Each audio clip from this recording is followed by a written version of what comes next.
Good morning. Today's March 16, 2021. It is before 9 a.m. Today would have been a day where I would have been presenting more information as a follow up to what was announced last week concerning how this time frame was the beginning of a project I had started last year around this time, shortly after and around the announcements of the COVID 19 and things that were going on at Treasury that were part of what I had been tracking already. I want to clarify a few things first to just kind of give a little bit of context. In early 2017, I wrote a report that was a follow up to a report I had submitted the year before. The truth is, the year before, I had written an article. And in the course of writing the article, right before seeking publication, there was the death of two activists in Honduras. One was a indigenous man who came from an organization that was working with one political party and tendency, and then a few days later, there was a woman who was an indigenous leader from another political party and another political tendency that was murdered. And when I presented the final elements of my article, I added in information concerning her murder. Her murder had been put into the public realm as being known. She was somebody that had international notoriety thanks to the efforts of people with whom she was working to promote her information and to promote her cause. The man who was murdered before her, however, did not have the same kind of international recognition. And at the time when I revised the article, and then shortly after the article was published, I sent it for as part of a request to members of the House Financial Services Committee as well as the Senate Banking Committee to investigate elements of her murder, as well as the information in the article concerning potential conflicts of interest involving state actors from the United States as well as banking institutions from the United States when it came to not only Honduras but other matters that were impacted by the current situation. I did not mention him at the time, in part because after the initial reports about his murder came into the public light, once the reports about her murder came to the public light, the reports concerning his murder were not available. I could not find the same sources after the reports about her murder became public. And since and to this time, I have not been able to find the original reports about his murder.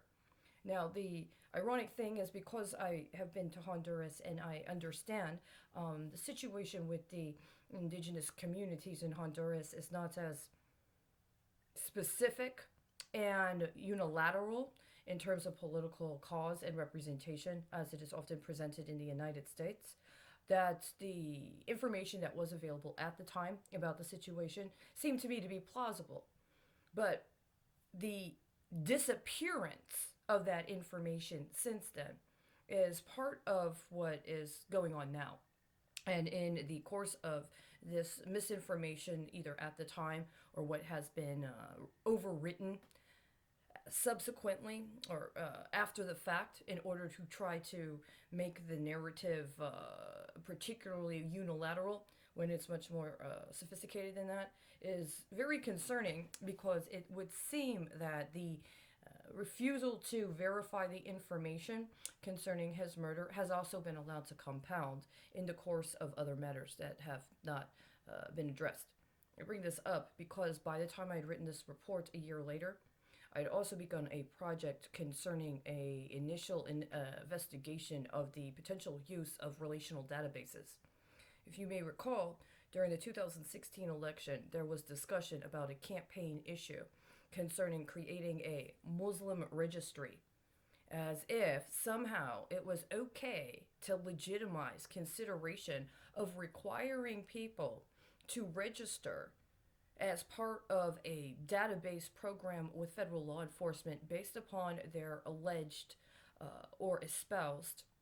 religious preference. This was a campaign issue that was presented in the media and was given as much validity as any other kind of campaign issue, as well as scrutiny during the 2016 presidential election season. And at the beginning of 2017, the understanding was that there was very likely a process underway for such a thing to occur. My understanding is that there was even considerations about whether or not the money had already been provided through existing federal appropriations, and if it could, in fact, then at that time be accessed to actually finance that project. In the course of what I was doing, one of the things I was trying to do was to examine how a relational database may, as I suspected at the time, be able to be used for forms of social and or political engineering, including a form of political engineering that could be connected to remote processes attempting to influence or compel somebody to engage in criminal activities. In the course of doing this, I came up with designs that were meant to be evidence. One of the first things I did is I went through information that was available about property rights under the English common law system and devised a nascent systematology for the ascribement or categorization of people's property rights and the different kinds of property rights people had, with a concern or an understanding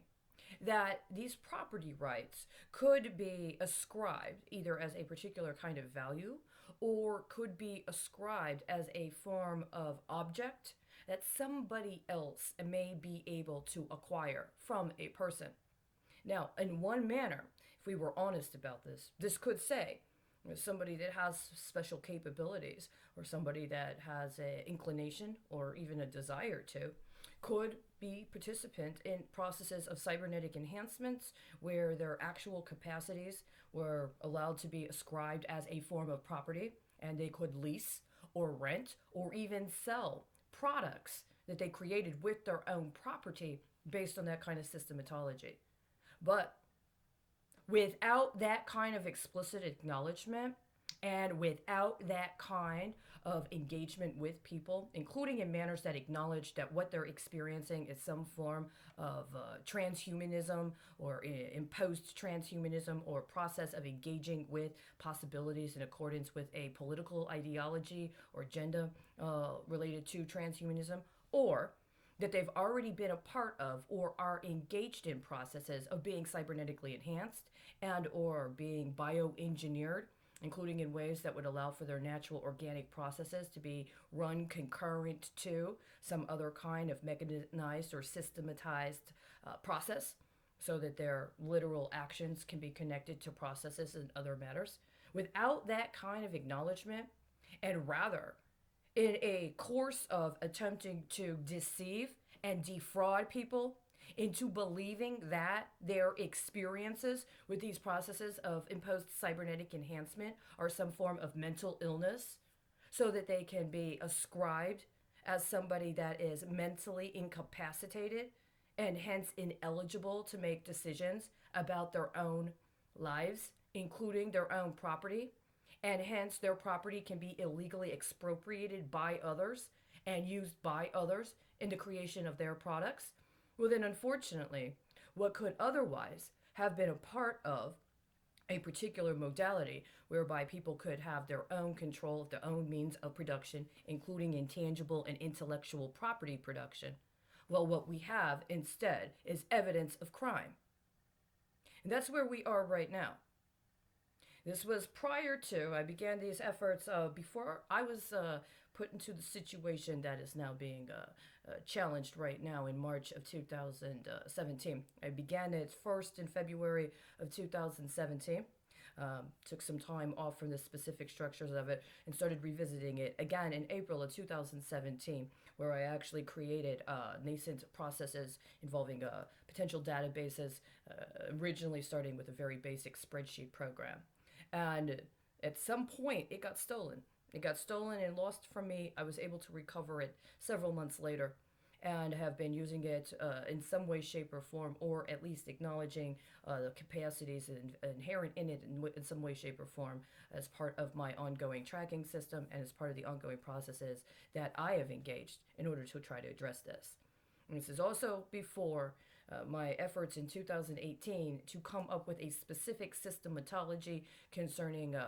anti-money laundering processes, what I understood could potentially be a proprietary model for tracking acts of potential money laundering. And in the course of tracking those acts of potential money laundering, identifying times and areas at which actions could be taken in order to engage in a number of other potential processes so as to prevent or preclude the perpetuation of financial transactions that may be engaged in laundering money for up to and including acts of terrorism or other high crimes, including in other nations. So I'm letting you know that right now because it would seem at this time, especially with what was already started as this part of the project and hoping to engage people publicly in this kind of information, it might be prudent to warn people or to let people know that this is the kind of level that this information can take one to.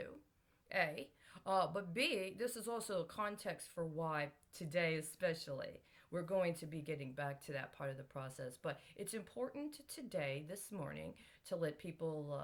understand that that's kind of what has come up right now, today, on March 16th, 2021. I'm going to post this publicly, and I will return after 2 o'clock p.m. to actually go through with the processes and with the information that had been originally attempted for discussion with people. There's various reasons why it's important to wait until the afternoon, and so I look forward to seeing you later.